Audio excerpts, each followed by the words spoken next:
Isang napakalungkot na balita ang bumungad sa industriya ng musika sa Pilipinas ngayong araw, matapos kumpirmahin ang pagpanaw ng OPM icon at anak hitmaker na si Freddie Aguilar. Siya ay pumanaw sa edad na 72 dahil umano sa komplikasyon sa kanyang kalusugan, ayon sa pahayag ng kanyang pamilya.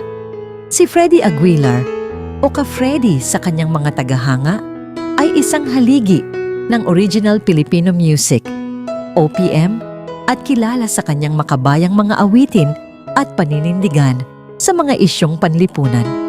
Ang kanyang kantang Anak, na isinulat noong 1977, ay isa sa mga pinakatanyag at pinakapinapakinggang awitin hindi lamang sa Pilipinas kundi sa buong mundo, na isalin sa higit 20 wika at naging simbolo ng pagmamahal at pagsisisi ng isang anak sa magulang. Ayon sa pamilya, si ka-Freddy ay tahimik na pumanaw sa isang ospital sa Quezon City nitong Mayo 27, 2025. Nakakonfine umano ang veteranong mang-aawit sa loob ng ilang araw bago tuluyang bawian ng buhay. Hindi agad isinapubliko ang kanyang kondisyon bilang respeto sa kanyang kagustuhang panatilihing pribado ang kanyang kalagayan.